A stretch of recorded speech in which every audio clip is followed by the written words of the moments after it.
അപ്പൊ ആ പുതപ്പ് ഗബ്രിയൽ സാറിന്റെ വീട്ടിൽ നിന്ന് നമ്മുടെ വണ്ടിയിൽ എത്തിയതാണോ?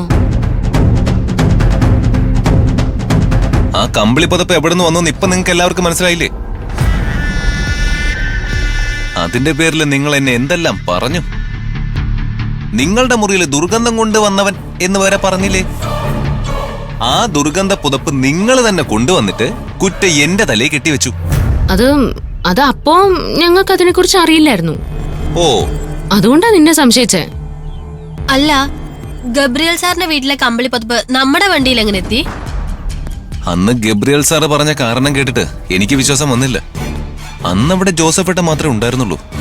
വേറെ ആരെയും നമ്മൾ കണ്ടിട്ടുമില്ല. നമ്മൾ അകത്തായിരുന്ന സമയത്ത് പുറത്താരെങ്കിലും വന്നിട്ടുണ്ടാവോ? സാറ് പറഞ്ഞ പോലെ ജോലിക്കാരും ആവാം, വണ്ടി മാറിയിട്ടതും ആവാം. ഇനിയിപ്പം അതിന്റെ ആവശ്യക്കാര് വന്ന സ്ഥിതിക്ക് നമ്മളത് തിരിച്ചു കൊടുക്കേണ്ടി വരും.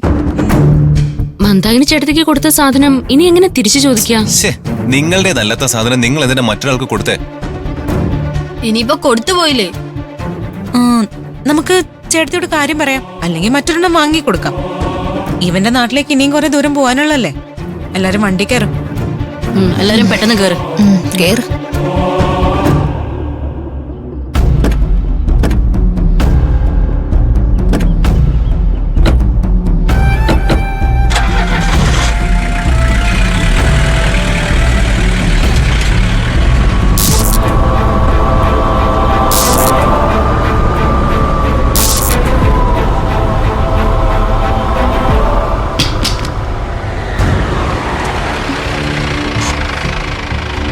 അതെന്താ ഒരു സൗണ്ട് കേട്ടത്?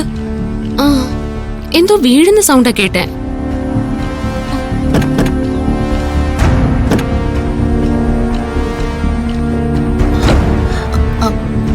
കിരണേ, ദേ നമ്മുടെ വണ്ടിയുടെ നമ്പർ പ്ലേറ്റ് ഇളകി കിടക്കുന്നു. എന്ത് ചെയ്താ? ഇതെങ്ങനെയാ ഇളകി താഴെ വീണത്? നന്നായിട്ട് ഉറപ്പിച്ചതാണല്ലോ. വണ്ടി ഇത്രയും ദൂരം ഓടി വന്നല്ലേ, ചിലപ്പോ ഷേക്കായപ്പോ വീണതാവും. ഇത് വയ്ക്കണ്ടേ? അത് ഞാൻ ഉറപ്പിക്കാം. നിങ്ങൾ വണ്ടി കയറിക്കോ. ശരിയല്ലേ? ഓക്കേ. നന്നായിട്ട് ഉറപ്പിക്കണേ.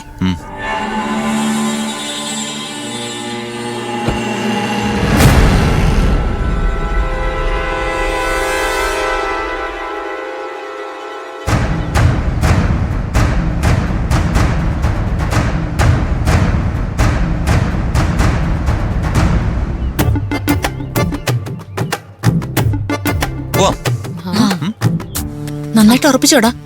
ഇനി കുഴപ്പമൊന്നുമില്ല. ഓക്കെ, എന്നെല്ലാരും കയറി പോവാ. ഓക്കേ. ആരവ് കൂടെ ഉള്ളതുകൊണ്ടേ വണ്ടിയുടെ കാര്യത്തിൽ ആരും പേടിക്കണ്ട. എന്ത് പ്രശ്നം വന്നാലും ദേ ഇവൻ ശരിയാക്കും. നമ്മള് കൂടെ ഉള്ളത് കൊണ്ട് ആരും പേടിക്കണ്ട. ഇവനെ ആരും പിടിച്ചോണ്ട് പോവില്ല. കയറി പോവാ. കേൾക്കാം.